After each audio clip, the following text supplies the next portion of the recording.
So I want to talk about education, and I want to talk about creativity. My contention is that creativity now is as important in education as literacy, and we should treat it with the same status. Thank you.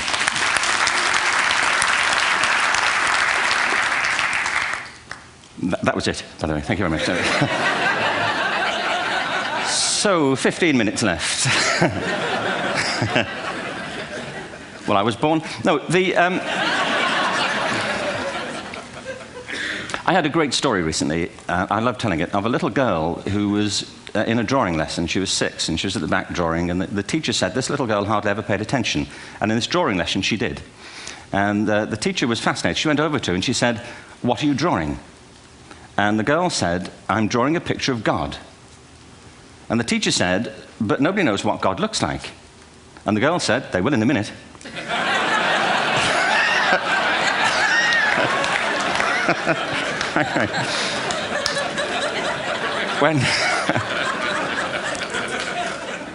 When my son was 4 in England, actually he was 4 everywhere, to be honest. I mean, if we're being strict about it, wherever he went, he was 4 that year. But he was in the Nativity play. Do you remember the story? No, it was big. It was a big story.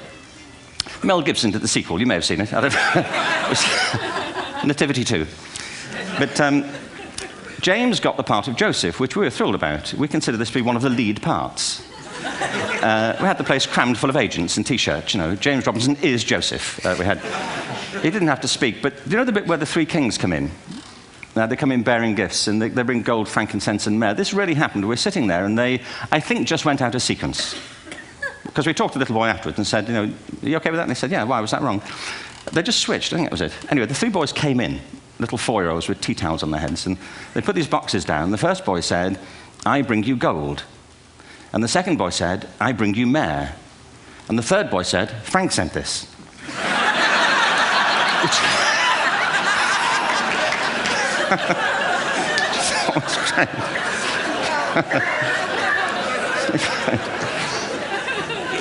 What these things have in common is that kids will take a chance. You know, if they don't know, they'll have a go. Am I right? They're not frightened of being wrong. Now, I don't mean to say that being wrong is the same thing as being creative. What we do know is, if you're not prepared to be wrong, you'll never come up with anything original. If you're not prepared to be wrong. And by the time they get to be adults, most kids have lost that capacity. They have become frightened of being wrong. And we run our companies this, by the way. We stigmatize mistakes. And we're now running national education systems where mistakes are the worst thing you can make. And the result is that we are educating people out of their creative capacities. Picasso once said this. He said that all children are born artists. The problem is to remain an artist as we grow up. I believe this passionately, that we don't grow into creativity, we grow out of it. Or rather, we get educated out of it. So why is this? I lived in Stratford-on-Avon until about 5 years ago. In fact, we moved from Stratford to Los Angeles. So you can imagine what a seamless transition, you know, this was from LA. Actually, we lived in a place called Snitterfield, just outside Stratford, which is where Shakespeare's father was born. Are you struck by a new thought? I was. You don't think of Shakespeare having a father, do you? Do you? Because you don't think of Shakespeare being a child. Do you? Shakespeare being 7. I never thought of it. I mean, he was 7 at some point. He was in somebody's English class, wasn't he? Do you understand? Really? How annoying would that be? You know?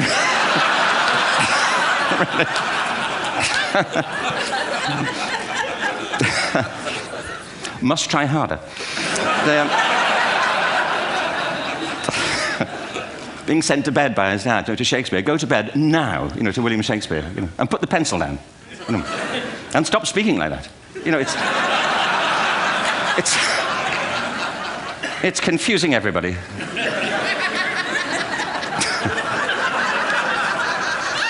Anyway,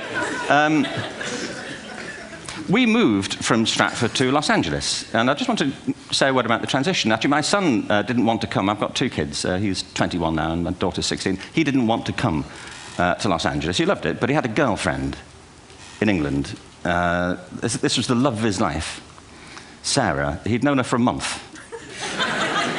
Mind you, they'd had their 4th anniversary by then, because it's a long time when you're 16.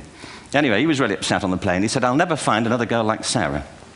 And we were rather pleased about that, frankly, because she was...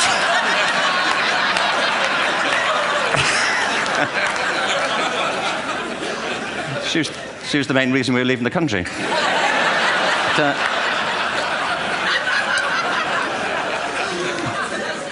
But something strikes you when you move to America and when you travel around the world. Every education system on Earth has the same hierarchy of subjects. Everyone, doesn't matter where you go. You think it would be otherwise, but it isn't. At the top are mathematics and languages, then the humanities, and at the bottom are the arts, everywhere on Earth.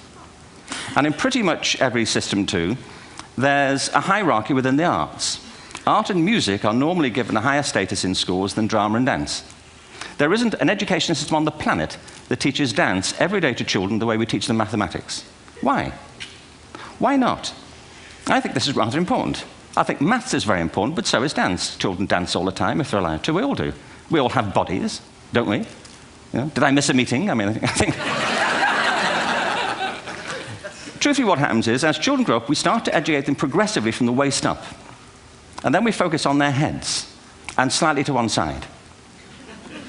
If you were to visit education as an alien and say, what's it for, public education, I think you'd have to conclude, if you look at the output, you know, who really succeeds by this? Who does everything they should? Who gets all the brownie points? You know, who are the winners? I think you'd have to conclude the whole purpose of public education throughout the world is to produce university professors. Isn't it? They're the people who come out the top. And now, I used to be one. So there, you know. And I like university professors, but, you know, we shouldn't hold them up as the high watermark of all human achievement. They're just a form of life. You know, another form of life. But they're rather curious, and I say this out of affection for them. There's something curious about professors. In my experience, not all of them, but typically, they live in their heads. They live up there, and slightly to one side. They're disembodied, you know, in a kind of literal way. You know, they look upon their body as a form of transport for their heads. You know, it's... Don't they? It's a way of getting their head to meetings.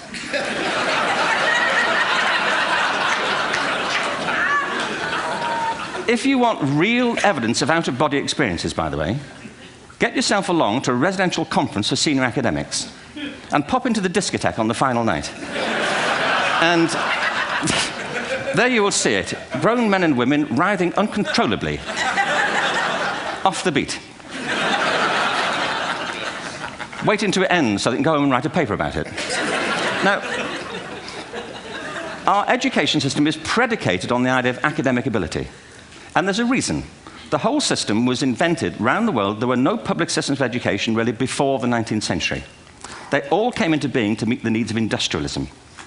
So the hierarchy is rooted on two ideas. Number one, that the most useful subjects for work are at the top.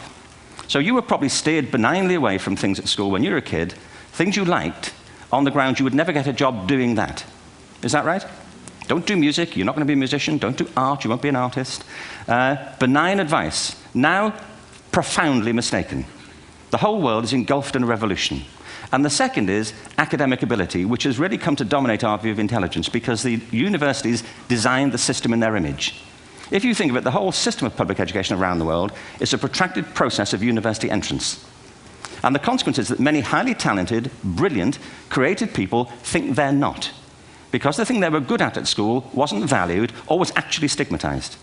And I think we can't afford to go on that way. In the next 30 years, according to UNESCO, more people worldwide will be graduating through education than since the beginning of history. More people.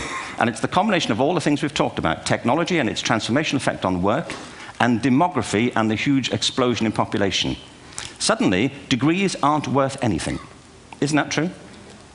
When I was a student, if you had a degree, you had a job. If you didn't have a job, it's because you didn't want one.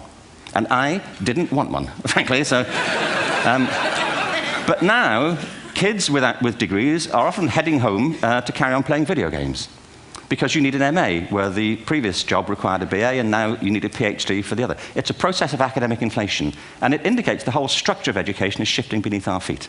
We need to radically rethink our view of intelligence. We know three things about intelligence. One, it's diverse.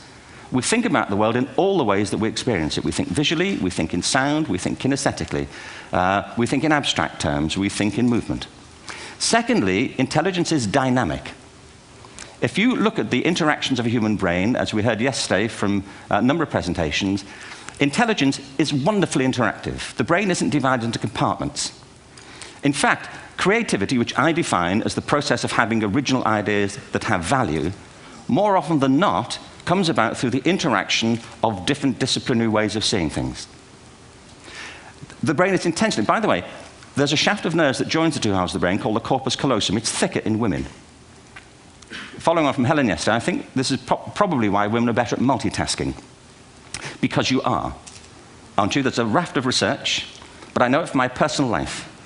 If my wife is cooking a meal at home, which is not often, thankfully, but if she's doing...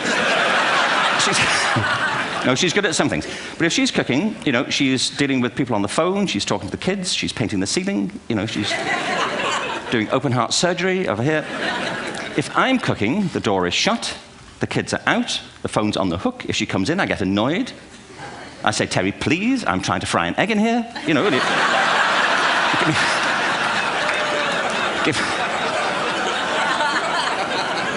Give me a break. Actually, do you know that old philosophical thing? If a tree falls in a forest and nobody hears it, did it happen? Remember that old chestnut? I saw a great T-shirt recently which said, if a man speaks his mind in a forest and no woman hears him, is he still wrong?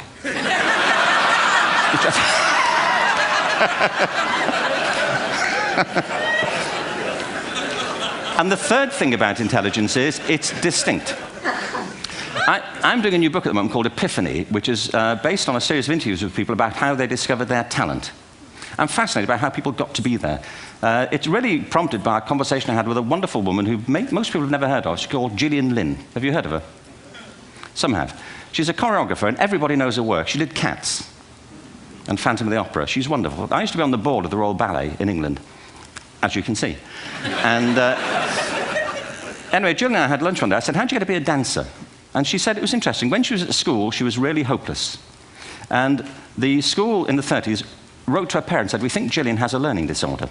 She couldn't concentrate, she was fidgeting. I think now they'd say she had ADHD. Wouldn't you? But this was the 1930s, and ADHD hadn't been invented, at this point, so it wasn't an available condition. People weren't aware they could have that. Anyway, she went to see this specialist.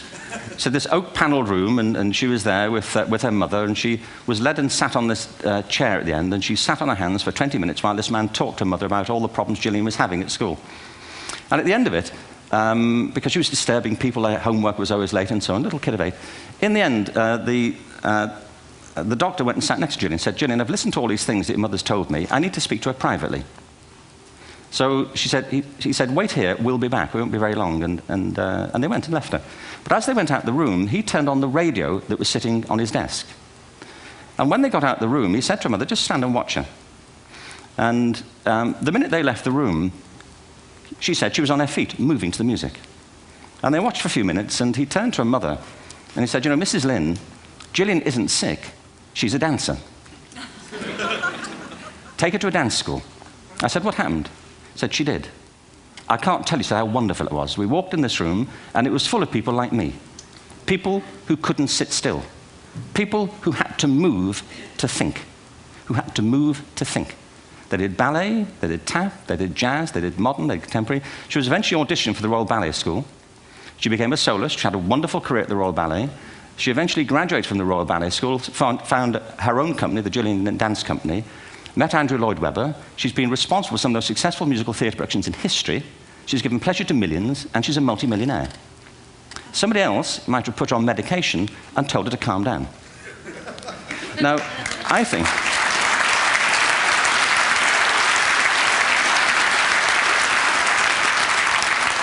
What I think it comes to is this. Al Gore spoke the other night about ecology and the revolution that was triggered by Rachel Carson.